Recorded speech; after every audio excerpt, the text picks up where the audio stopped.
Hello, today we're going to look at the Sci-Fi Oracle made by Shannon Loftis, a local Portland friend of mine. And this deck I actually paid for, even though a friend made it, because you gotta support the artists who make decks, you know?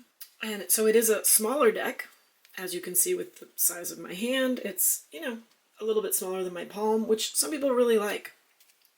And the cards are a nice stock. They're thin but firm.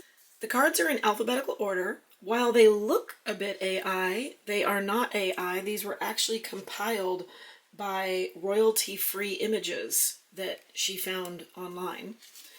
And so they are covering lots of different genres of sci-fi and give you kind of, you know, very Star Wars vibe in that one with the sword.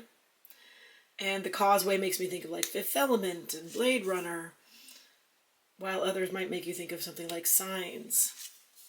What I like is that there's multiple films, obviously another Blade Runner vibe, but that style of imagery has become superfluous in lots of sci-fi.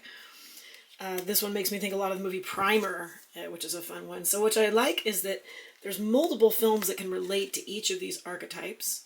She also included a little bit of a detail below the main word, like desist, all efforts must be halted, right? So you can kind of get more of an idea of that concept. What I love about sci-fi, I'm a big nerd for sci-fi films, is that it really is a young genre. War of the Worlds is one of the earliest books by H.G. Wells, but before that we had Jules Verne with Journey to the Center of the Earth. Embers in the Deep shows up as I say that. Gotta love that. And so it's a new genre that has also become kind of the most popular one in cinema. And, you know, has so much wonderful metaphor and meaning. So I'm just a huge fan of the way we can look towards our future with sci-fi. And I actually have kind of a belief that science fiction has become the new collective unconscious of where we're going. So I actually have kind of a personal fear that, like, Hitchhiker's Guide to the Galaxy, I mean, cell phones are Hitchhiker's Guide to the Galaxy, and we're holding those in our pockets right now. It's, if you look at the description of the Hitchhiker's Guide to the Galaxy phone, it says that it's basically something that has all the information in the universe, but we don't know if it's all true, because it can be wrong. So I really appreciate that what we create in sci-fi stories can become reality, and I think it's important for us to be conscious of what we're creating. So I stopped watching Armageddon films myself, but I love parallel realities, quantum reality stuff. And so this deck is really cool because of how it just captures the elements and the archetypes and the tropes that we know and understand on this intrinsic subconscious level. Oh, I love how that looks like a rival. And concepts like singularity, you can go deep into that. That's the concept of humans and computers becoming evolved into one. And it's fascinating to think about.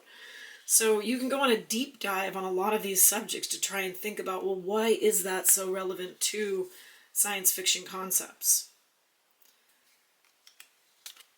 And I really appreciate the kind of way that she found all these different images, but that they still have a certain synonymous feeling between them, that there is a sense of similar vision between them in the styles. I really like a deck that has a linear feeling about it, and I think that she really captured that here while still collecting things from many artists, so that's so cool.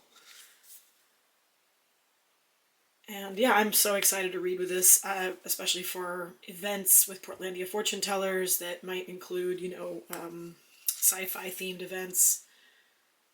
And Tree of Life, by the way, is a great film that's not sci-fi. But I love that it landed in the sci-fi deck. So clearly Shannon put a lot of thought into the meanings of these cards and the tropes that capture. And they're in alphabetical order. It doesn't come with a box. But I usually put mine, this is the baggie that I found for mine. I really like how it has a similar black and white feel, and it fits the deck perfectly. So I'm going to just give you a little shuffle to give you a sense. Ooh, first shuffle of my new deck. Ooh. Ooh.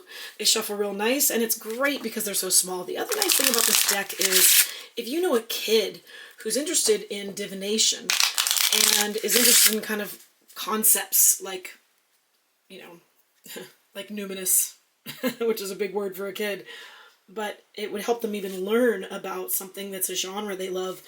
This deck could be great for anyone who just loves reading sci-fi.